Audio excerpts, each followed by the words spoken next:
Greetings, humans. You have entered the Command Zone, your destination for all aspects of Elder Dragon Highlander. Enjoy your stay. Hey everyone, how's it going? Welcome to another episode of the Command Zone. I'm your host, Jimmy Wong. How's it? It's Josh Lee Kwai. And today's episode is a fun one. We're talking about threat assessment. Threat assessment. The assessment of threats. I was trying to come up with a sound effect, but I couldn't come up with one.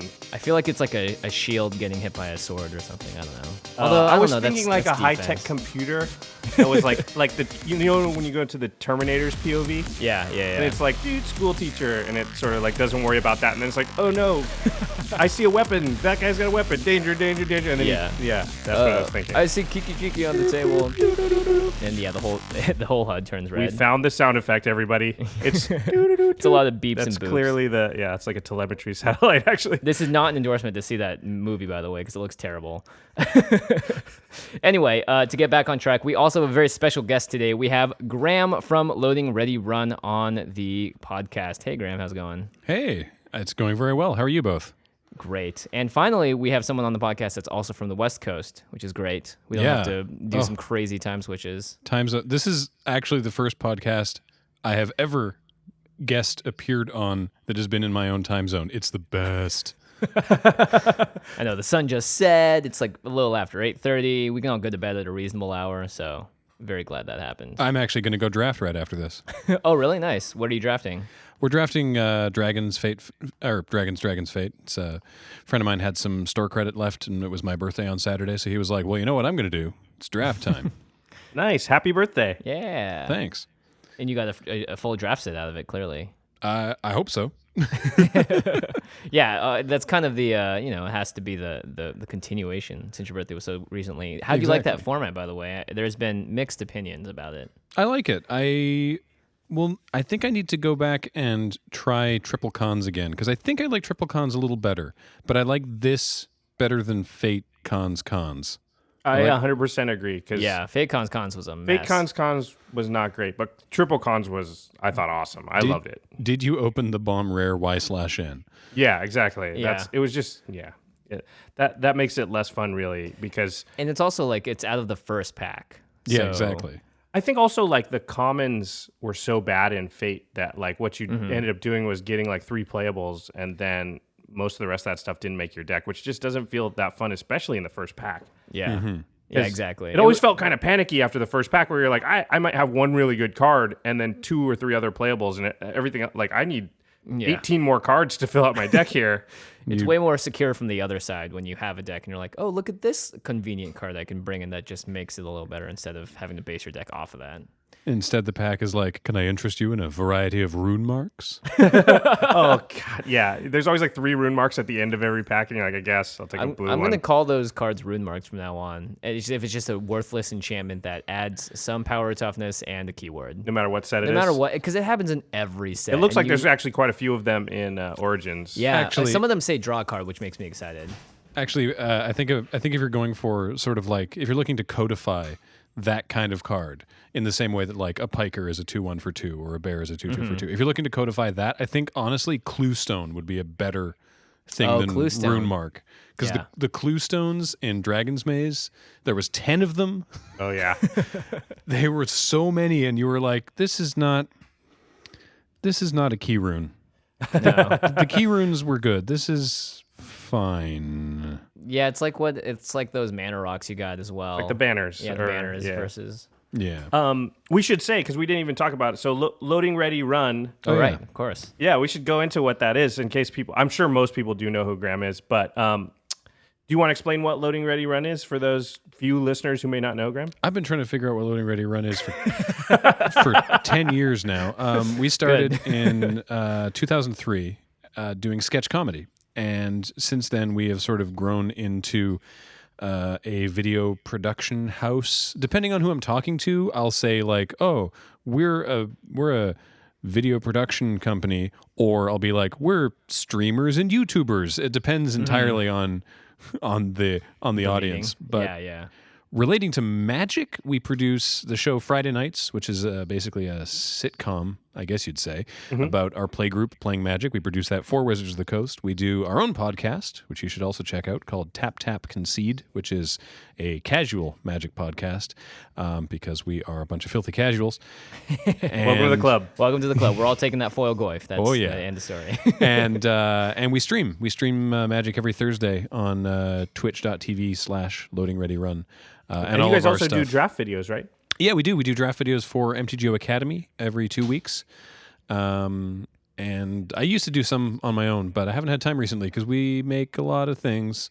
You guys have a ton of stuff on there. If you go to their YouTube page, which is youtube.com/LoadingReadyRun, you'll see they've got a ton of different sketch comedy sort of series. Like you guys have multiple series.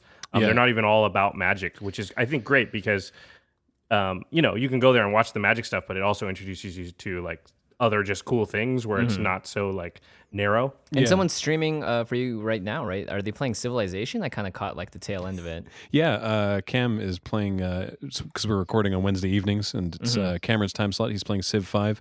Sometimes Cameron will play stuff like, sometimes he'll play Magic as well, but he'll play stuff like XCOM or Nice. I love that game. Dark Souls or something. He tends to play strategy games on the hardest possible difficulty settings because Oh, jeez. I love that. Because he hates himself, I think. And we have Appreciates a challenge. we do Magic every Thursday, but we sort of run our Twitch channel like a TV station basically, and everybody in the crew has their own show and they do their own games and their own style of program. So I really feel like we have something for everybody over there. Something for everyone. Yeah, so make sure you guys also check them out on Twitch. I've been watching so much Twitch recently, and I love seeing you or James pop into the chat of some other channel and just saying some stuff. I'm like, whoa, nice to see you guys here too.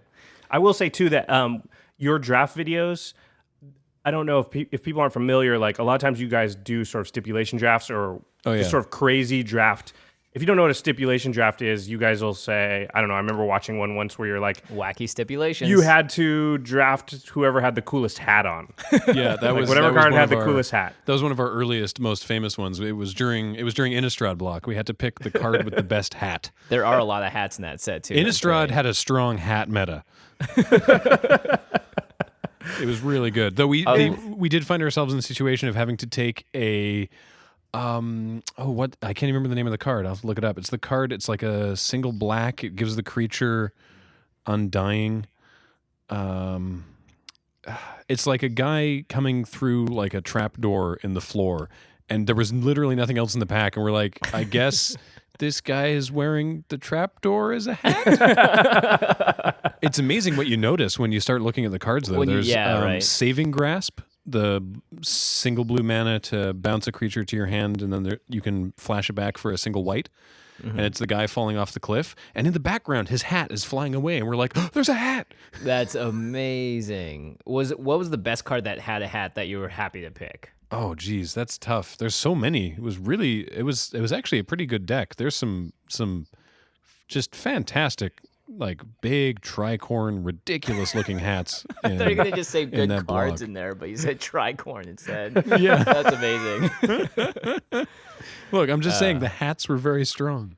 Yeah, indeed. That's great too. I know people that build EDH decks like that. I mean, we saw a couple when we were in Vegas, just stipulation as to what cards you can have in there. Oh yeah, for sure. Very cool stuff. In fact, we're going to talk about your deck later, Graham, which this is the first time we're going to talk about a deck that has been withheld from us.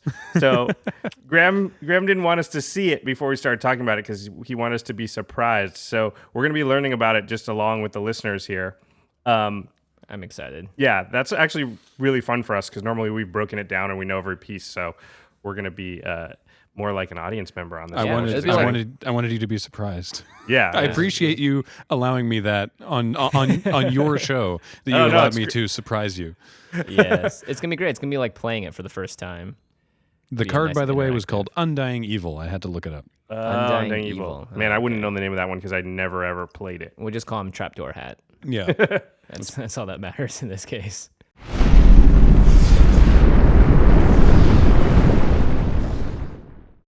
So, Graham, do you want to talk about your experience with EDH? Do you guys play a lot of EDH, first of all? Yeah, I mean, we don't actually get around to playing as much of it as we'd like to, but I guess that could be true for anything. It was one of the earliest formats that we sort of learned about, and we loved the idea. Once we realized that our local metagame here in Victoria was very, very competitive when it came to Standard, we were the idea of a casual, less competitive format really appealed to us and the way that we like to play. That said, we've had games of Commander last for hours and hours and hours and hours. Haven't we all? Yep. And, we've had to do you like your non-competitive spirit now? Yeah, we've had to do the sort of the self-policing, like, well, not going to play against your deck anymore because it's not fun. That took a little too long, yeah. Yeah. But, it's something that we all certainly enjoy. Well, I say we all certainly enjoy. I mean, at one time or another, everybody in the crew has had a Commander deck. At present, it's not something that Cam and Alex are as much into, because Alex is really big into Highlander, which is a really Victoria Great movie. Specific. It's a great movie. Just the first one, though. Yeah. It's a format that's played like in Victoria, BC, where we're from, and Melbourne, Australia, and Germany. We actually just did an episode on it. It's a 100-card singleton format that's like Commander, except it's basically just like, it's like playing Vintage. It's played heads up. It's not multiplayer. It's a very, very different thing. It's super, super competitive. Commander, we have a group in LA that plays Highlander Roulette, but theirs is not like Vintage. Right. They only allow cards that have ever been available in a foil printing. Yeah. But it's the same thing. It's 100 cards. Yeah. And you have singleton, to build. and it's There's no 1v1. commanders, right? Yeah. So Commander is much more my kind of speed, because I like being able to have fun with the decks. Once I found out about the format, I just went, oh, okay, cool. What's the color combination I like? I like green-white. Let's look for commanders that are green-white. Who's this guy? Reese the Redeemed. He seems fun. Okay. He's my commander. Now let's just look at Gatherer for every card that is green and white. That's a good start. Let's put all of those into the deck. That deck is still pretty cool, actually. I have won many games with that deck, with my life total being at like 150. That Nice. commander is single-handedly one of the most powerful as well. Just playing Selesnya Guildmage and Modern You Masters just have a lot of makes mana me appreciate and Reese. Reese. Yeah. If you just have a lot of mana and Reese, you can win. Like, Yeah, I didn't know that at the time. This is Kathleen came into a similar problem where she's like, well, I want to make a tribal commander deck. What's a cool tribe? What colors do I like? Ooh, I know. Blue and black. I'll do a fairies deck. This will be perfect. I'll get Una and I'll do a bunch of fairies, and then she builds the deck, and then someone who had been playing for years sort of comes up and is like, you realize that this is a known, disgustingly powerful archetype, right? Yeah. Una is like one of the more powerful commanders. Yeah, that was not known when we built the deck, but woof, it's real strong. Well, it's one of the fun things about the format too, which is that you can build the super powerful mean version of Una, or you can build the version of Una that's like, you just have cards you like that are in those colors in there, and that's And totally they all fine happen too. to be extraordinarily mean because it's blue-black. Yeah, they don't have to be. I'm just Yeah, saying, I like, you can see the same commander from different people, and it's not like Modern or Standard where you see a couple cards and you know most of the deck already. Yeah, exactly.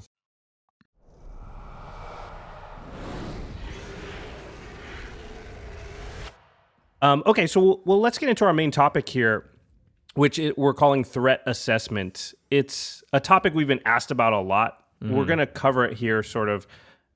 We're just going to touch on it here. This happens also in the game more than almost any other sort of political thing that happens. Is the idea of threat assessment happens from the first game you play to the very last. Yeah, and I think it's really complicated in EDH too. It's more complicated than in other forms of Magic because It's the Wild West. You got so many people staring you down. Well, right. It's not just a threat assessment as far as the stuff on the table. It's also which player is the threat. Whereas in 1v1, you already know that. Yeah. It's just the person across from you. And now it's like, I have a hero's downfall. Do I want to use it?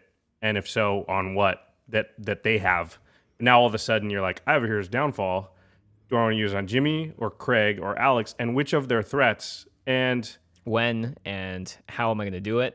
and a lot of times you don't even want to use it at all because it's like, well, Alex already is fighting Jimmy, so I don't want to get involved in that. And Craig doesn't seem to be mad at me right now, so why would I even use this thing? So there's all this other thought process that goes into it in Commander that's above and beyond what you would, the complexity that you'd have in a 1v1 game. So really, in this show, this podcast dedicated to celebrating the Commander format, you're dealing with here the literal worst thing about Commander. It's the thing that we get asked about a ton, right? Which is, oh yeah, it's so true. I think because it's really frustrating too to other players to watch other players do it incorrectly, quote unquote incorrectly. Yeah, exactly. From their eyes. The problem that we encounter is this notion that because Commander is a fun, casual format that you're supposed to be enjoying playing with friends, that you can't crush somebody. Basically, I've had to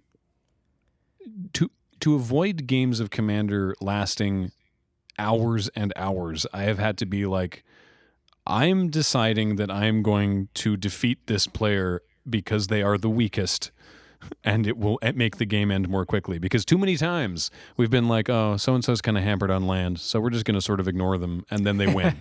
They always win. They always do. They always win. It's just like, hey, guess what? Your hand has 3 lands and 4 cards. They have 7 cards and 0 lands. Like, who do you want going into the late game? Well, that's another decision you never have to make in a one-on-one game, where it's like, do I finish off this person that's sort of limping around over there, or do I take on this person who's becoming a monster? Yeah, and like if you in front of my eyes. It's not just, is it worth it for me to attack player A? It's, is it worth it enough for me to attack player A and leave myself open to player B? Yeah, and maybe C and D. Too. Yeah, exactly. Yeah. Like, obviously, when I attack player A, they are now out for my blood, but there's other players here, and it just, the whole concept of threat assessment in Commander is I can see why you get asked about it a lot. Yeah, I think the biggest gripe really is that idea, though, where it's like, hey, I'm going to leave myself open to swing at player B, and the crackback I know is guaranteed from one person, but hopefully someone else doesn't see me doing something and being like, well, that means I should attack him now. Look, he's limping around too after this battle. It's like, oh boy.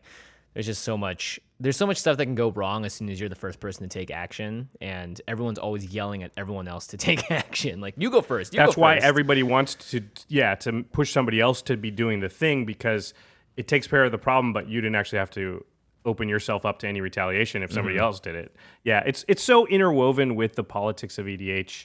I think people separate them. They're not super separate, because part of threat assessment and why people get mad, they're like, why don't you kill that thing instead of this thing? And it's like, well, because politically, if I kill that consecrated sphinx, Jimmy now is going to come after me, whereas I'm already fighting you, so I don't want 2 enemies.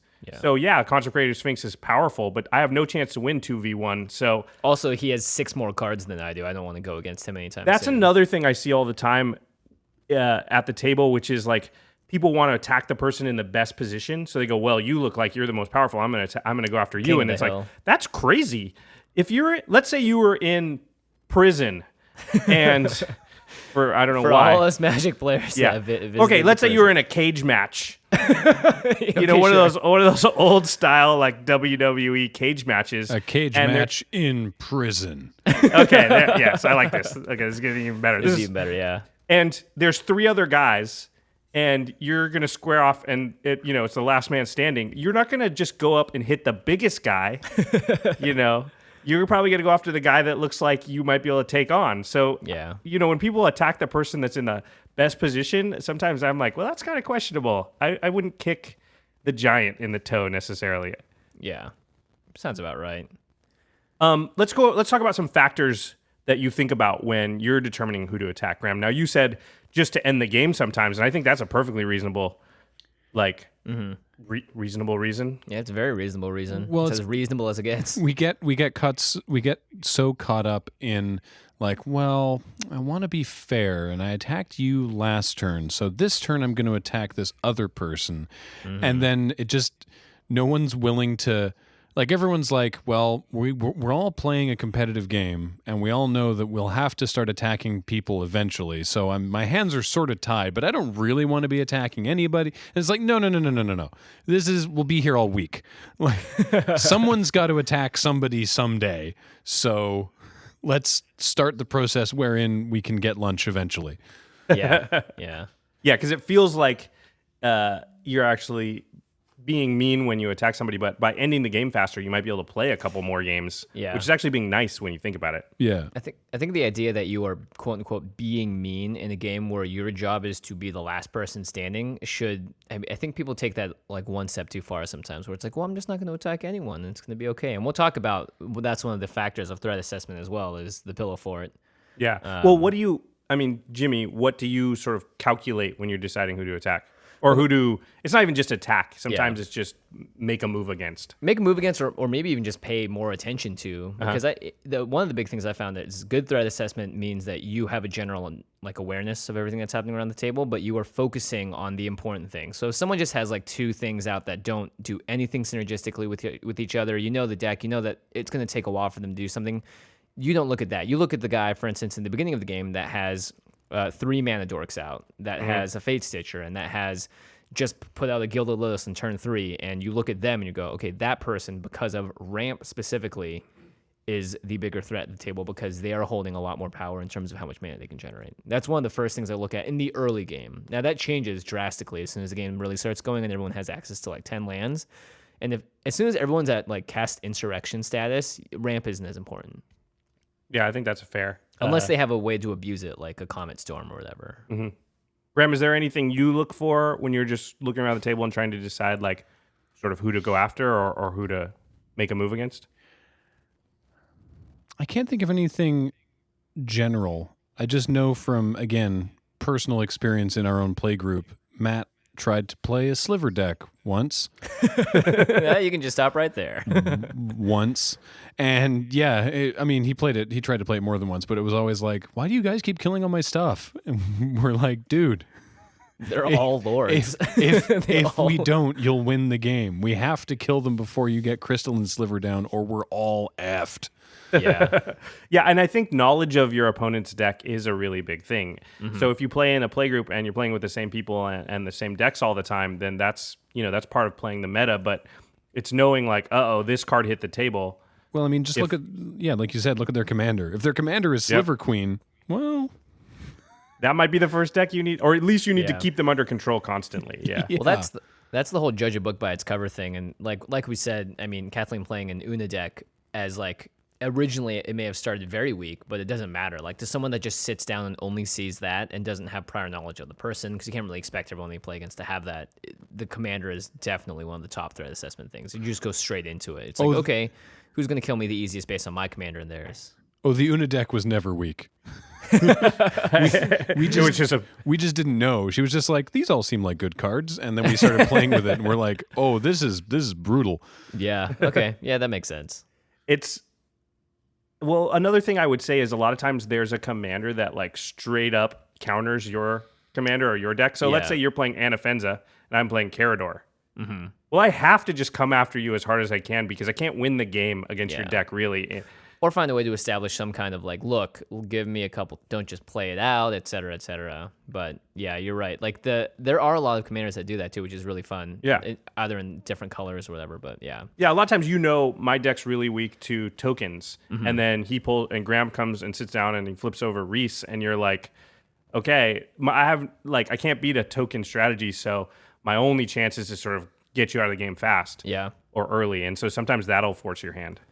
Well, it's interesting too because threat assessment is also something that doesn't force your hand, if that makes sense, where you may draw a board wipe early, and you know that that's one of your 3 outs in the deck against a token deck once it gets going crazily. So you know that you have to hold on to it. So instead of playing your hand out, you know that this card is more important than it is in any normal matchup because of your threat assessment of whoever's on the table. And even related to that, it also makes the token deck something there's always counter spells, but you don't need to worry about it. You're just sort of like, okay, the token deck can do its thing and maybe hit me a couple times, but eventually I'll slam this Wrath and then they'll have nothing.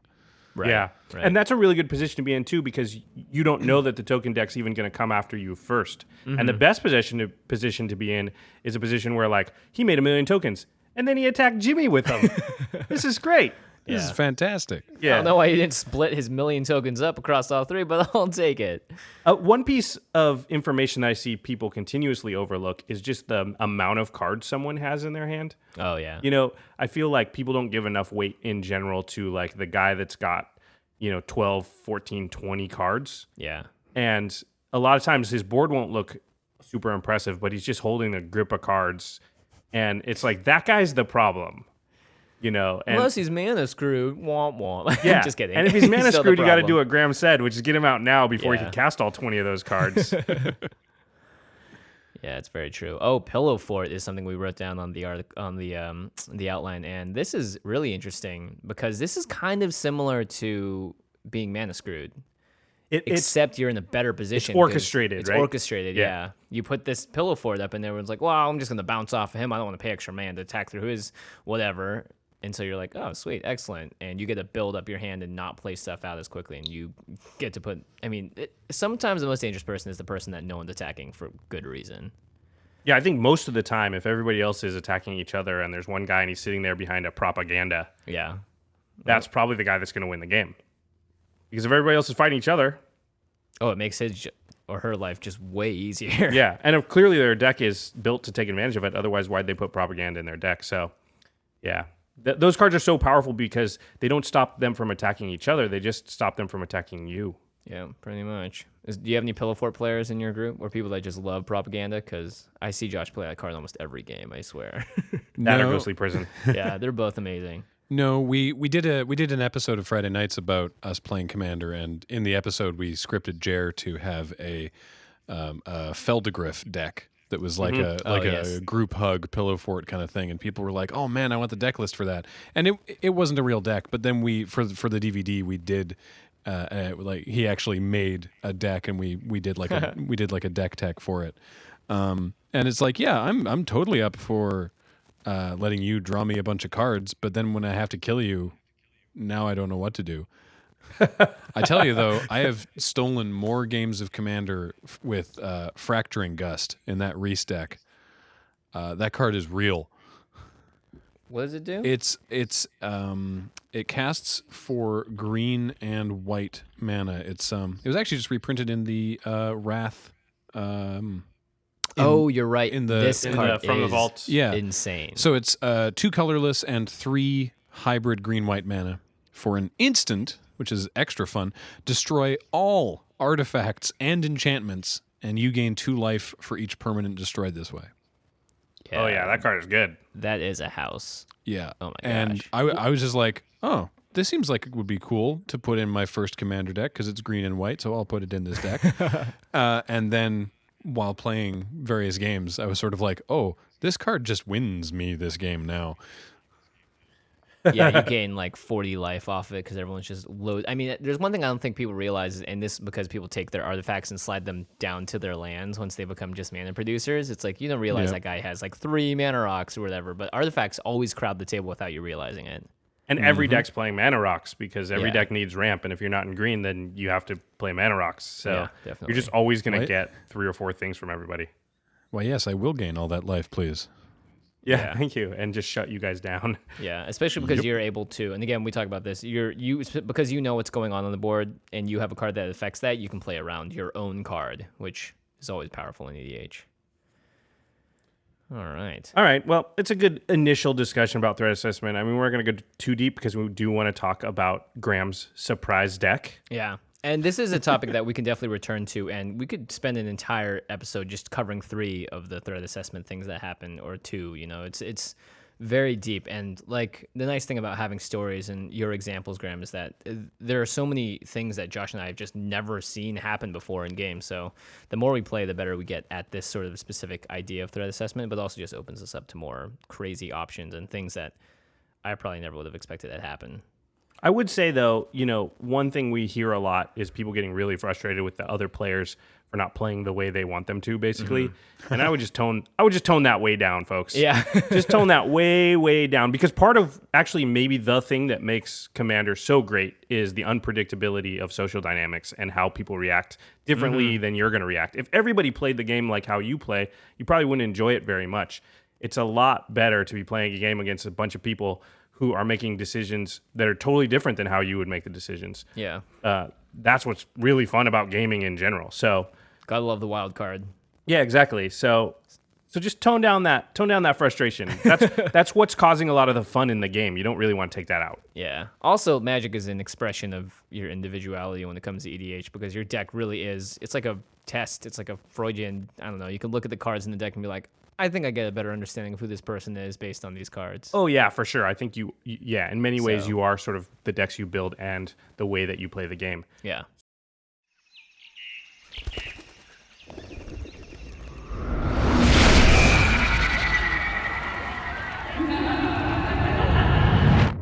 Speaking of which, Graham, let's find out who you are. Yeah, who are you, Graham, and who is this? What is this deck? What is this surprise deck? Who's the commander? That's always the first surprise because I will say, oh yeah, I have this really cool Treefolk deck that I enjoy, and people are like, oh yeah, Doran, right? And no, Doran's boring. Everybody does Doran. That's cool and all, but there's a lot of those, and this is a very I was about to build a Doran deck. I know. This is a very different deck. This is a. I like how you pulled your punch there to like, oh wait, I don't want to insult all the Doran players. I know, right? Shout out to Vincent. I know you have a Doran deck. I'm gonna build But one. you're not that cool. Sorry, buddy. I just really love the flavor and the tone of the green and black Treefolk from Lorwyn and Shadowmoor. Ooh, Golgari. And so the commander is the Sapling of Colfenor, and she's awesome. It's a she. It is. I According remember to the professor talked about. Oh, that's right. It's according in the flavor text. Yeah, according to that pronoun in the flavor text, that's all I'm going off of. It's so she's a 2/5 legendary, of course, Treefolk shaman for 3 and then 2 hybrid green-black mana.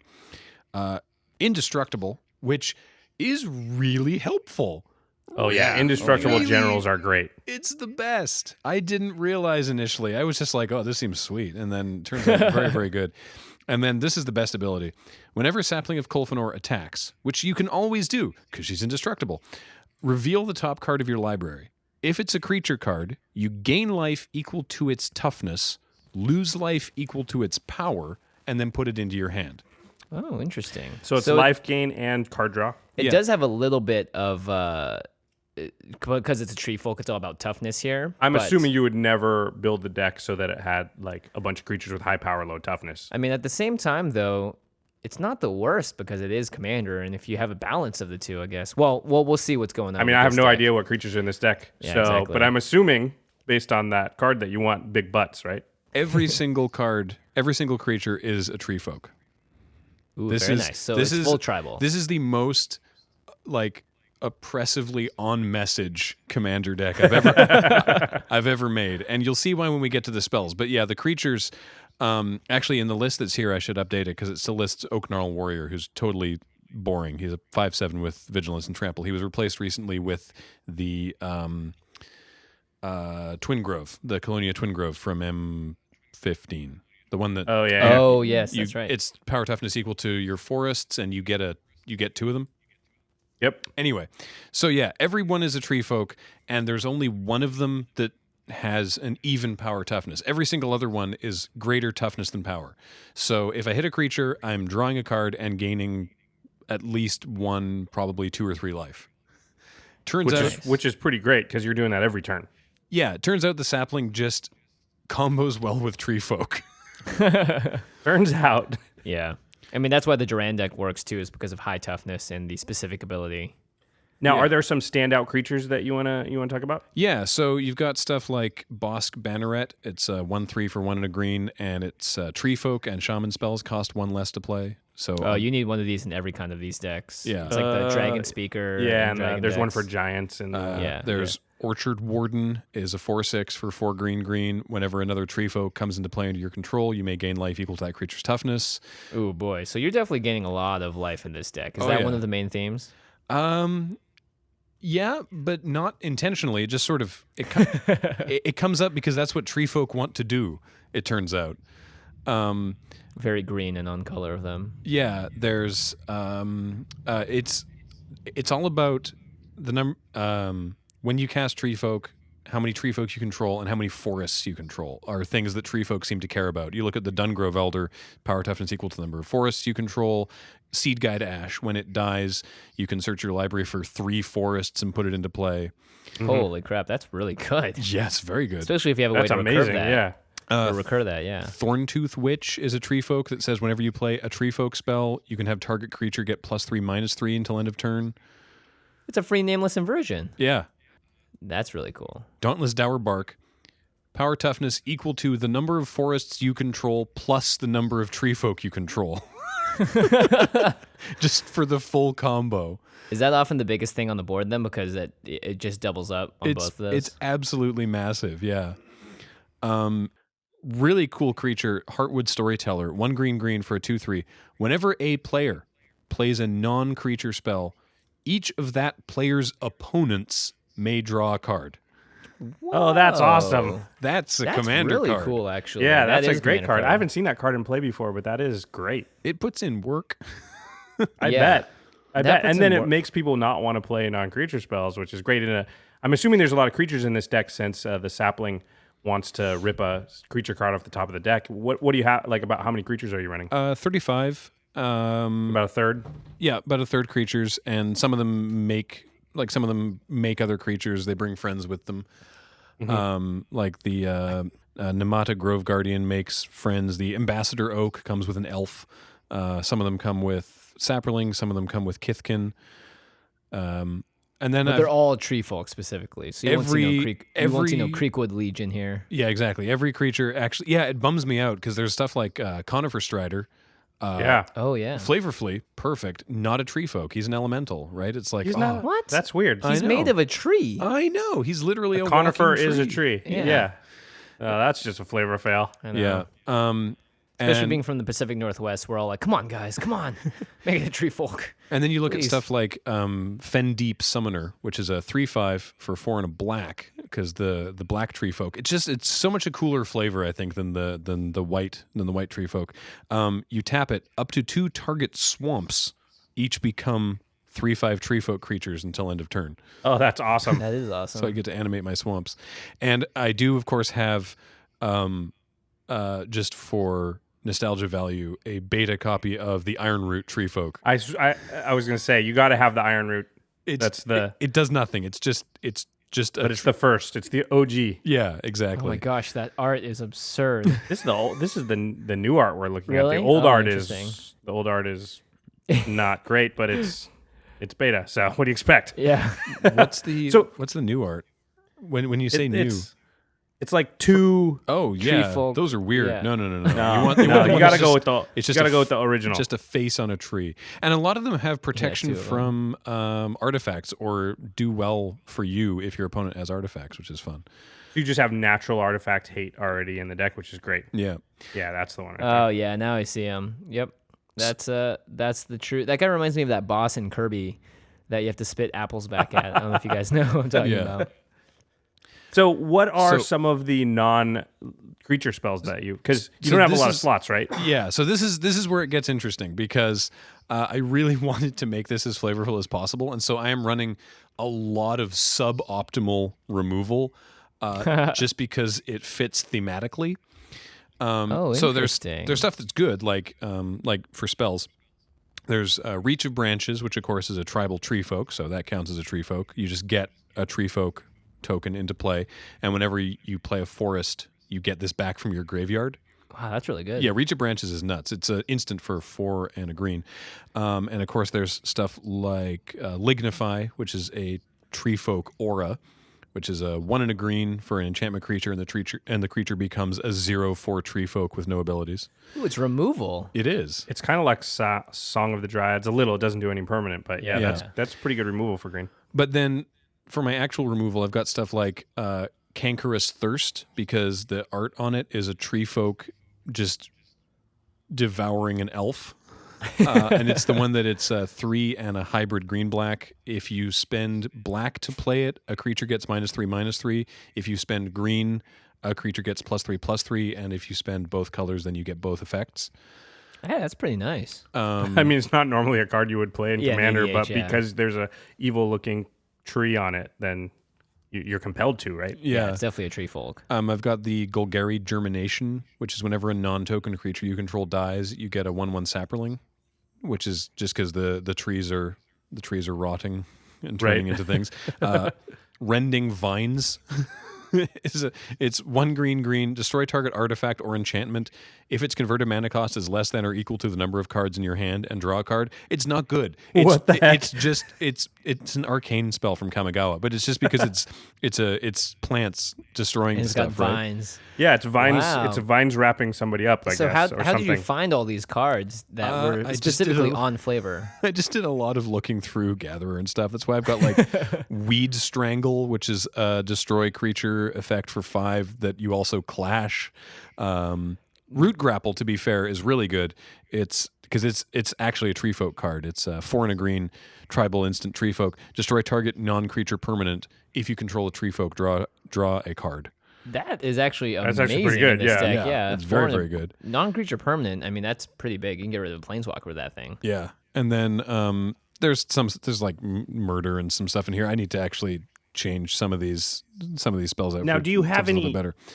I mean, of course, the spikier player would put some like changeling type stuff in here. Do you do that, or are you just like nope? No, none of these that are either? these are all Treefolk. These are all just OG like they say Treefolk. Treefolk on the card. Yeah, or else they have a tree in the art. Yeah, so I should probably look into maybe some changelings. No, but no, I don't know. no, don't do that. Don't changeling, man. I'm a fan of this. as it Keep is. doing what you're doing. This is pretty cool. And then one of my favorite cards. It's actually really not that good of a card necessarily, but it's where I get the namesake of the deck, which is the Dark Heart of the Wood, and it's the Oh, card. this is an old card I remember. Yeah, it's the card Dark Heart of the Wood. It was reprinted in Ravnica, I think, but it was originally from the Dark. Yep. And it's an enchantment for a black and a green, and it's sacrifice a forest, you gain 3 life. So it's like it's not amazing. I'm probably not sacking that many forests unless I'm super, super desperate. But it's in there because the whole deck is the Dark Heart of the Wood. Yeah, that is Golgari at its essence. That's amazing. I mean, I'm sure you have used that ability, and people look at you and go, "God darn it!" It's amazing. Zuranorb is another card that's very similar to that, and it's amazing how that effect like actually does some work. Yeah, it changes the calculation enough that it. I mean, how often would you be in a game? It's like you could be dead, or you could have 2 less land. What do you want? Yeah, right. So In general, just the idea that you could be dead / you could do anything else to save that. Yeah, I would totally exactly. do it. I'm gonna play Heartwood Storyteller in more decks. This card, I keep thinking about it. This is amazing. Whenever a player plays any player plays a non-creature spell, everyone else draws a card. It's really good. that should go in my 5-color Nekusar deck. Yeah, they should go in Animar as well. Yeah, that's a good card. That is insane. It's super fun. And then of course for land, it's just a bunch of green black land, overgrown tomb, woodland cemetery, grim backwoods, pine barrens. You've got Svogthos, the Restless Tomb, though. That is flavorful right there. I do have Svogthos, yes, and also tainted wood and stuff like that. And of course, Dryad Arbor, even though technically not a tree folk. I mean, it's Dryad Arbor. It's a Dryad Arbor. Yeah, Yeah. that's definitely. So technically, you have 36 creatures in the deck That's true, yeah. because the Arbor definitely counts as one. Well, and then also if you're looking, I mean, if you count Reach of Branches as a card that makes a creature, and also Right. Hidden Ancients, which is 1 and a green for an enchantment, and it just sits there. But then if one of your opponents casts an enchantment, then it just goes, I'm a 5/5 tree folk now. That's actually pretty good value, and you're definitely going to trigger it almost every single game. Oh, for and sure. no one's thinking about it either. And, They're like, and yeah, whatever. And the deck doesn't have a lot of low drop creatures, to be fair. That's if it has a downside, it's that, which is that like the curve sort of starts at 4. That's what happens when you got so many big butts. Yeah.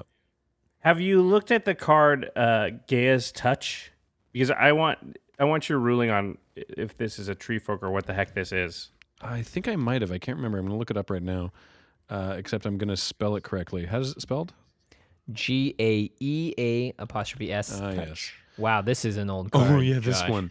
So, yeah, it's an enchantment for green. I'm green. just saying. I'm just saying maybe. You may put a basic forest from your hand onto the battlefield, activate this ability anytime you can cast a sorcery and only once each turn. So you get to play an extra forest. Yeah. And then sack it to add green to your mana pool. This might not be a bad idea, actually. This might help me. Well, you're saying you don't have any low drops either, so. True. This might help me ramp into my wall of 4-drops. I haven't even looked at the actual curve of this deck. I bet it's awful. It's just very top heavy. I Clearly. don't know if this guy on the picture is a Treefolk or not. He looks like he might be related to Treefolk. Yeah. He's touching a tree. He's like their cousin. Folk, like definitely Might be treekin. worst case elemental, maybe some kind of dryad, probably tree folk. A little unclear. So, I mean, this deck is definitely Enter the Jungle, right? This is like, welcome to the jungle. I've got all my tree folk here, and What's the most amount of life you've ever had at the end of a game with this deck? That's a great question. I can't remember, but it was certainly up there. It's like the hundreds, 200s. no, over 100, I think. Nice. That's pretty good. That is Pretty good. no small feat. Now I do have a question. Yeah. What does your deck do against cards like Sigarda or Flyers? in Oh, general? just flyers in general. Gain more life than they can do damage, hopefully. Yeah. I mean, commander damage though is a little rough. Yeah, it's true. Yeah, Sigarda's sweet. Sigarda actually sometimes I swap out as a general for Reese, just if I'm feeling Oh like yeah, Sigarda. the deck is Sigarda plus any deck in those colors is good no matter what. Yeah, it's amazing that you could do that because Reese is a very specific type of deck. Yeah. But you can just be like, I'll just put Sigarda, it'll still be good. Like, that's how good she is. Yeah. Yeah. Well, literal Sigarda is tricky because she has hexproof, but otherwise I do have I'm also playing because I don't want to just die. I'm also playing like ultimate price and go for the throat and Right. and prey upon and stuff. But flyers in general, I'm not gonna lie, it's not good. It's not great. You have life gain though, so as long as they're not the commander, you might be able to just go toe to toe with them and just be like, "Hey, Right. You hit me for 6, I'll hit you for 15 or whatever. yeah, I'll swing in with all my tree. Do you have the new what was the new enchantment? Assault formation. Assault formation. Do you have that in there? No, I haven't actually looked at this deck since even since cons. I need to go take a look and see if there's some stuff I can add. But I wonder if there are any tree It's folk probably cons. not on flavor because it's meant. I think it has like a dragon or something. It's got a dragon and a wall but on it does have to do with toughness. it's And pretty great. Yeah. Yeah, Duran on the It stick. would definitely be very good in the deck. I don't know flavor-wise if it could be allowed or not. Yeah, Yeah, that's a tough call for me, obviously. Maybe Yeah. not because you just don't have that many creatures with defenders specifically, and that's definitely more But of it a pumps Duran. toughness. Yeah, that's true. I don't And know. it makes their toughness their power when they're attacking, basically. Yeah. They deal, like, it has that Duran effect. The real question is if I play Orchard Warden and then play Treefolk, can I pump in response to playing the Treefolk before Orchard Warden checks the toughness of the creature for the life I'm about to gain? So whenever another creature comes into play under Treefolk creature, yeah. under your control, you may gain life equal to that creature's toughness. Are you asking if you can pump the new creature? If I can pump the new Treefolk with Assault Formation in response to the Orchard Warden's trigger so that I gain more life. Yes, this you is should not be a able good. to. This is not a good play. I'm Yeah. It's Well- 3 mana for 1 life, but Well, what it is it checks. It's the state-based action of it checking. As soon as it resolves the pump and it sits there, the creature is that, and then as long as Orchard Warden's trigger is on the bottom of the stack and gets resolved last, it'll check it and be like, "Yo, you get some extra life, Graham. Congrats." that Sweet. sounds right to me. But please, people, check with the judge because we No, get in it's- trouble for this it's- stuff. it's right, Jimmy, Josh. wait. I know. Just leave us an out. Leave us an out. Never. I'm Jimmy the Red. I'm all in or I'm all out. We made many rules mistakes on this show. I'm sure and- you know how that goes, Graham. Oh, Anytime yeah. that you're, yeah. We've never made one mistake. Flawless record. We actually re-recorded an entire episode about a month or two ago because we got so many little things wrong man. that we were like, this is embarrassing. We can't even have this episode out there. We got to redo this whole thing. We've had to like add retractions at the beginning of an episode, like, "Hey, we're gonna say this a couple times in this episode, but it's not true." So yeah, we had a disaster when Josh mentioned Worldfire as a card that we could play in EDH, and it's very clearly banned for good reasons. But we talk about it like 4 or 5 times in the episode, and just listening through and being like, "Don't say it, don't say it." Oh my gosh, I can't believe we said it again. The worst part was we just did an episode about the entire band list 2 episodes before. Yep. So we had just literally talked about every banned card, including Worldfire, and then just spaced it. So. Probably my best commander win was actually on a card that's now banned. It was Trade Secrets. Really? Yeah. Oh. Was it banned when you played it as well? And were you cheating? No. This was before this was very soon after those first commander decks were released. So it was before Trade Secrets. Oh, so it wasn't banned yet. Yeah. And here's the thing: I wasn't playing the Trade Secrets. I was playing this super silly deck that I call the Janky Ballard deck. And it was Jaya Ballard was like Jaya Ballard. Yeah. Is the commander, and it was all based around red discarding stuff. Like it was again on flavor, but not actually as functional as the Treefolk deck. And another player at the table cast Trade Secrets, which is the 1 blue sorcery. Target opponent draws 2 cards, and you draw up to 4 cards. That opponent may repeat this process. So it was up to you when he chose you. Yeah, right? one of the other players played it. She picked me, and I was like, okay, I'll draw 2 cards. And I'm playing this red deck, and I'm completely out of gas, and I've got no hope of winning. And then she's like, cool, I draw 2 cards. And I'm like, I get to do this again if I want? She says yes. And I'm like, oh, okay. So I just kept drawing pairs of cards until I had I'd drawn 30 cards or something ridiculous. Yep. And I was like, the card is banned, by the way. I was like, okay, I'm done now. And then when the turn got back to me, I was able to burn one opponent out, and then I cast Conflagrate, which is XX red, to fireball someone. I was like XX red, dome you out. Flashback Conflagrate for red discard X cards. Oh, right. So you can flash it back for your whole hand. And you're like, yep, I got 28 cards. I killed 3 players that turn and won the game. That's How awesome. did it feel to be the champion? Truly on top. It felt great because it was the dumbest way I've ever won a game of Commander. Conflagrate is pretty nuts because it deals X damage divided as you choose among any number of target creatures and or players. So you could just do it for 2 and do 1 to every single thing and person, which is insane. Mm-hmm. Because usually you have to pay extra for that cost. Well, you do. You have to pay X twice. Right. It is. But when you just happen to have drawn 40 cards, that's pretty good. Yeah, that's amazing. Yeah, that's pretty sweet. So there's my Commander tales. All right. We all have good Commander tales. That's hopefully next time we all hang out, we can definitely play together because I had a blast getting to play with so many new people in Vegas. And you, did you come to the gathering or were you not in town yet? You may not have been in town. I don't think he was at our party. No. Yeah. It sounds like it was a fun time, though. Night. Yeah, Indeed we missed having you guys there. Yeah, that'd been fun. That would have been sweet. We could have maybe got some Conspiracy or some EDH games in. That would have been fun. Yeah, that's right. Yeah, we'll have to hook that up.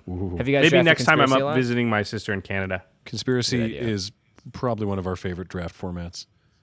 Agreed. Ours as well. We went through, I don't know. Over 2 cases. Yeah, just ourselves. We've drafted the heck out of it. It's crazy. Yeah. We love that format.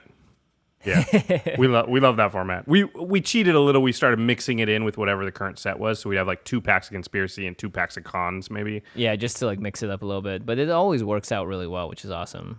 The cards the way they design it just works super fun, and sometimes you can just string together conspiracies and break the game based on a new it set feels you're so drafting much with. like EDH. That's the great thing about it. Yeah, It's limited Commander. yeah, it definitely is. That's why we love it. All right, time for the end step. End step. So we're moving on to talk about something cool outside the world of Magic. But what could that be? Graham, do you have anything for us? Anything cool? Is there any cool thing that you've come across recently in the world? I started watching. You want to tell? Yeah, I started watching NXT recently. It's really good. NXT. Yeah, I don't know if you guys are into professional wrestling at all. Oh, it's WWE. Okay. Where we were just talking about cage matches. Yeah, I know a decent amount now because I have a couple of really good friends, Benji and Des Dolly, that are really into wrestling, and they taught me the world of it. And also, Benji is really good at shot calling. So he'll watch a night of any one of the nights and be like, by the end of this episode, and he calls them episodes sometimes, this person's going to do this and that. And it happens. You're like, oh, amazing. I do a lot of that myself. It's super fun to see how the storylines develop. How do you get into NXT? Like, So if here's you're not a, so here's the thing. NXT started as just like the developmental territory, basically to move them into the big for leagues. Raw. Yeah, it's like to train people. Like it's actually run out of Full Sail University, and everyone there, they're training people in production and camera operating, and they're also training the wrestlers. Interesting.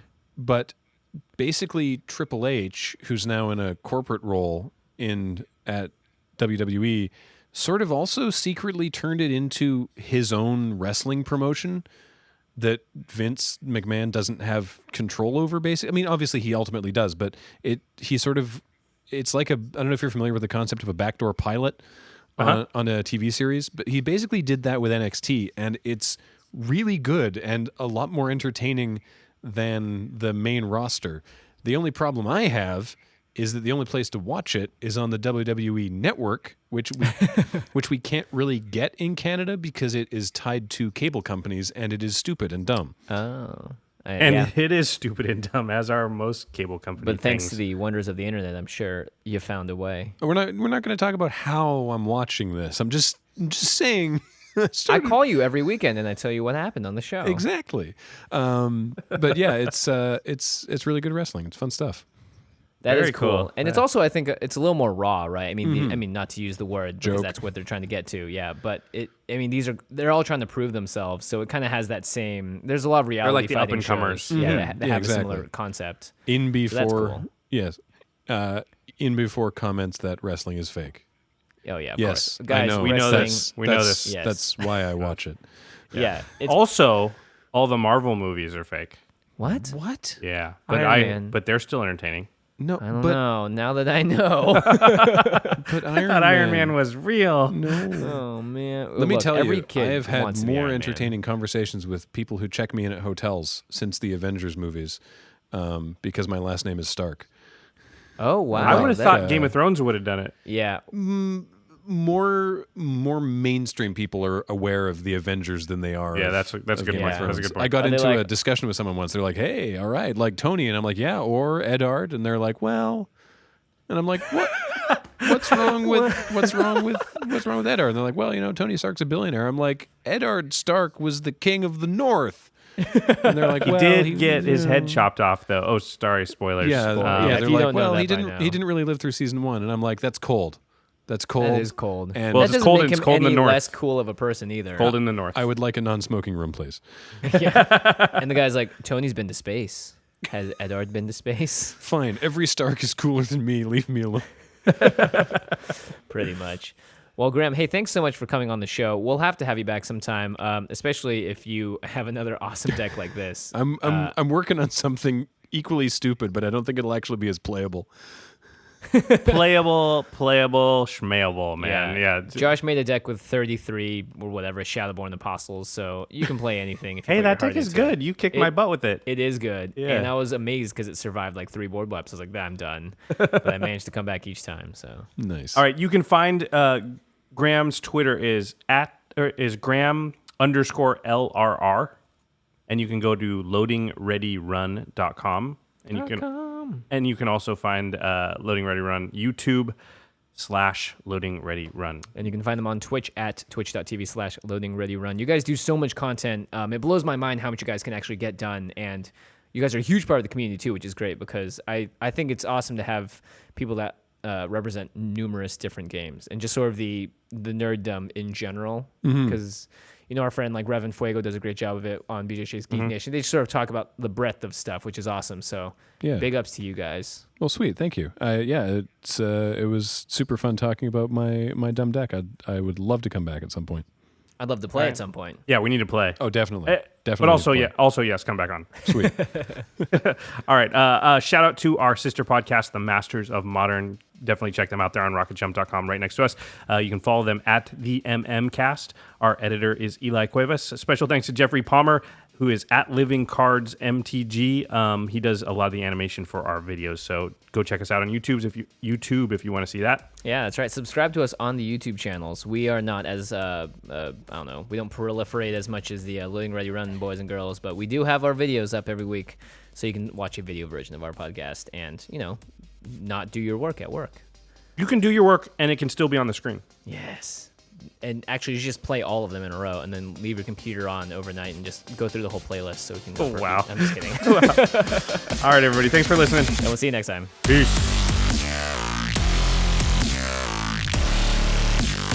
Thank you for your attention. For further inquiries, send an email to commandcast@rocketjump.com or ask us on Twitter @JFWong and @JoshLeeQuai. See you later, alligator. Greetings, humans.